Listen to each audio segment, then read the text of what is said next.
जो लीकेज है हम उसको बंद करना चाहते हैं, लेकिन हमारी जब नीयत होगी तब ना कि हमें दिल्ली का काम करना है। हमारी नीयत अगर आ गई है कि दिल्ली तो एक साधन है और दिल्ली के साधन से हमें उत्तराखंड जाना है, गोवा जाना है, वहाँ जाना है, यहाँ तो कागज़ में अस्पताल बनाना है, वहाँ पैसा ले जाके पानी की तरफ बहाना है, तो ऐसी नीयत के बाद तो दिल्ली निश्चित रूप से आज दिल्ली ठगी हुई महसूस कर रही है।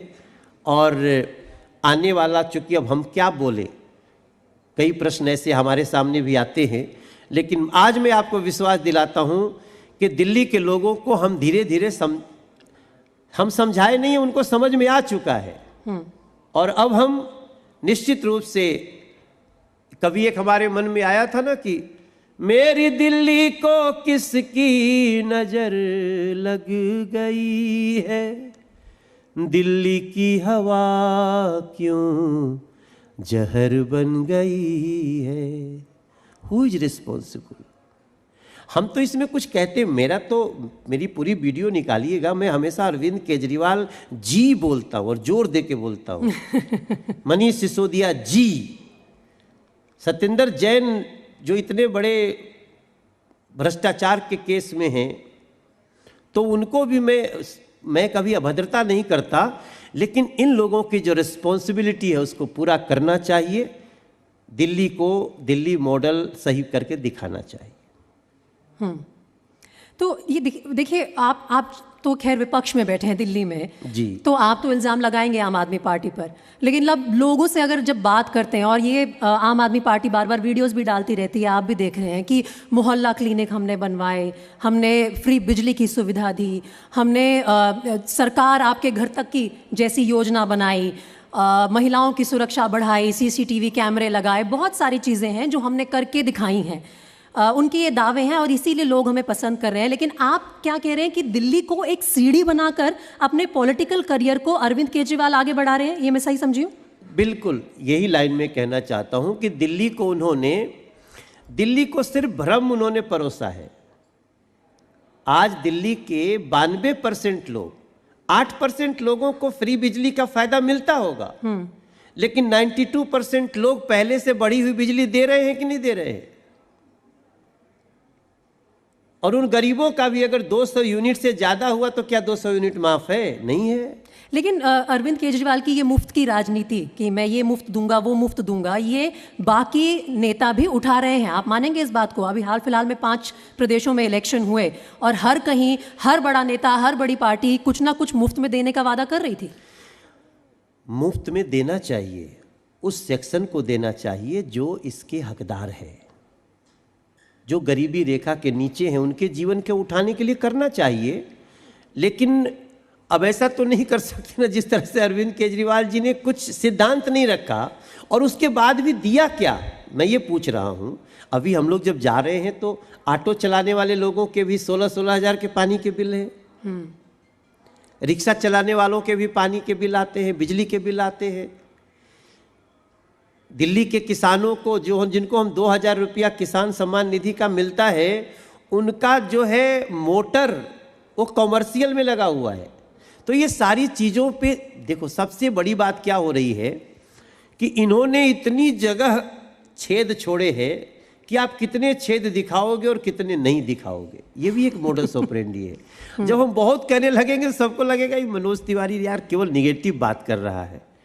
मैं तो, ऐसी बात नहीं है, इन्होंने 10-12 स्कूल बनवाए भी हैं, लेकिन ये आप मानते हैं? हाँ, 10-12 स्कूल बनवाए, मतलब नए नहीं बनवाए, उसका उन्होंने थोड़ा सा किए, हाँ रिनोवेट किया, मॉडर्नाइज कर दिया, मॉडर्नाइज किया।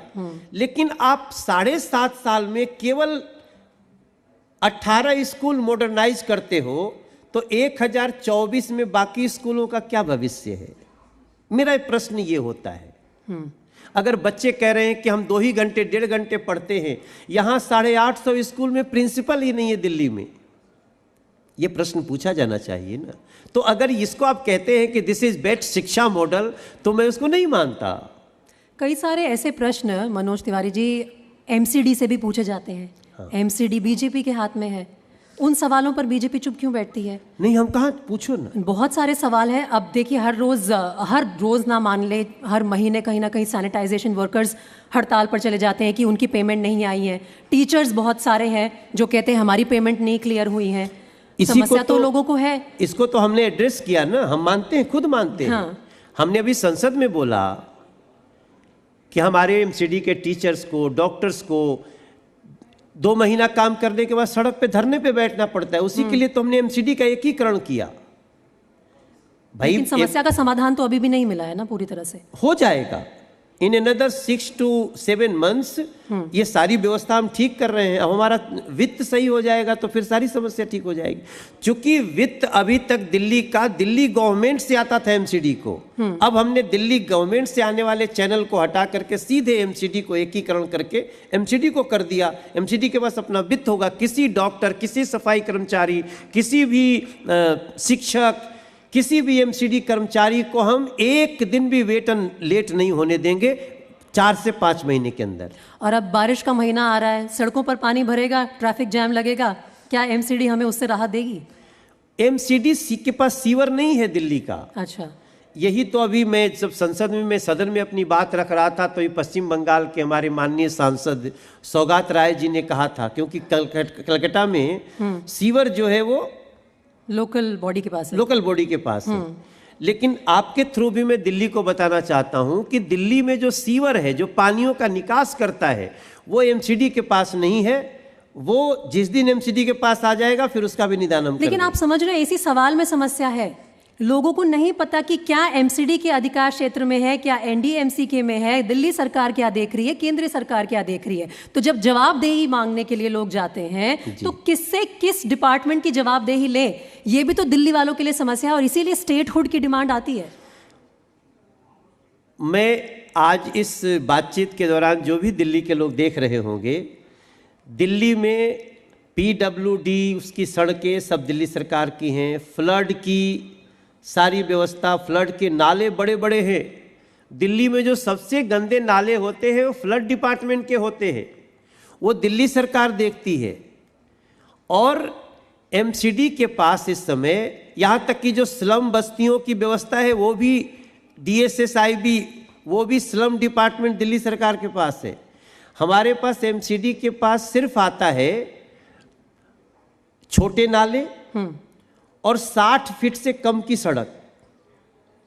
60 फीट से और उससे ऊपर की सड़क हमारे यहाँ नहीं आती है। तो ये सारी चीज़ें दिल्ली को जिस दिन पता हो जाएगा, हाँ। लेकिन उसके बाद भी मैं एक्सेप्ट करता हूँ कि एमसीडी को जब से इन्होंने वित्त नहीं देना शुरू किया, एमसीडी के परफॉर्मेंस पे असर पड़ा है। इसमें कोई दो राय नहीं है कि असर नहीं पड़ा है। और एमसीडी को भी बहुत अच्छे स्तर पे ठीक करने की ज़रूरत है, जिसको अमित शाह जी ने अभी यूनिफिकेशन कर करके बहुत बड़ा कदम उठाया है। और ये कदम दिल्ली के एमसीडी के लिए और एमसीडी से जो लाभ पाने वाले लोग हैं उनको बहुत लाभ पहुंचाएगा। चलिए, मैं उम्मीद करती हूँ कि जो लोग आपको इस वक्त सुन रहे हैं उन्हें राहत मिली होगी, खासतौर पर एमसीडी कर्मचारियों को, वो चाहे किसी भी स्तर पे हो, सब डीडीए बेसब्री से इंतजार कर रहे हैं। जी, डीडीए जैसे एक जगह अब अभी जो हमने हॉस्पिटल के लिए जमीन दिया था, मनीष सिसोदिया जी ने कहा था कि बीजेपी अस्पताल रोकना चाहती है। मेरे दिल्ली के वासी लोग, हमने 450 करोड़ की जमीन 49 रुपए में दिल्ली सरकार को दिया। मात्र 49 रुपीज में इनको 450 करोड़ की जमीन दिया, जिस पर ये 1256 करोड़ रुपया निकाल लिए।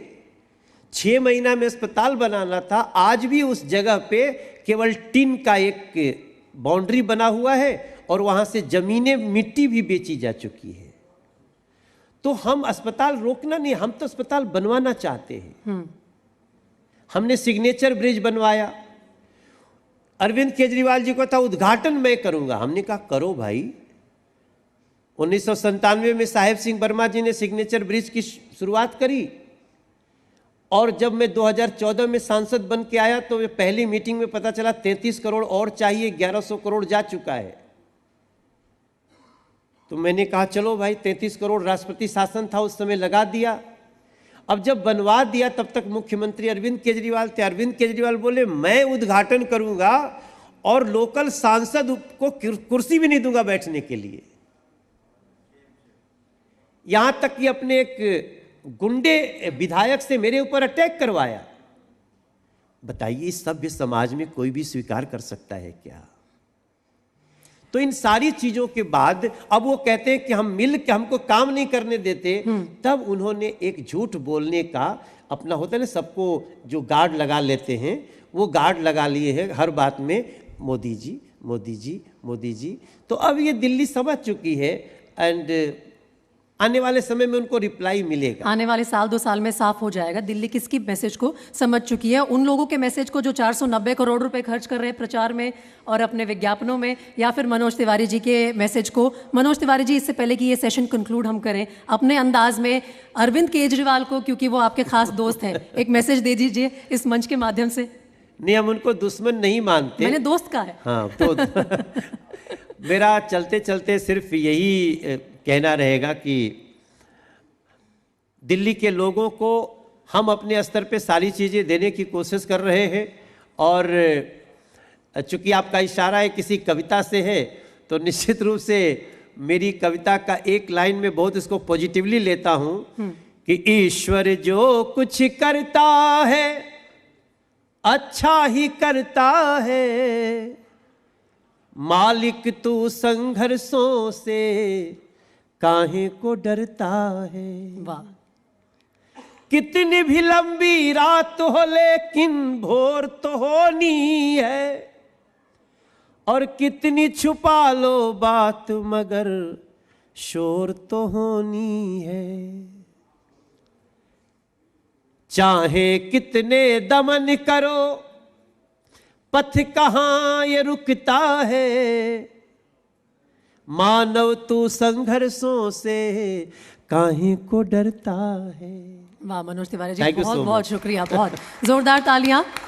बहुत अच्छा लगा और उम्मीद करते हैं वो जो आपने बीच में अपनी महत्वाकांक्षाओं की बात की, आने वाले समय में हो सकता है आप वो भी रियलाइज कर पाएं। और आपने बहुत खुलकर मेरे सारे सवालों का जवाब दिया। बहुत शुक्रिया।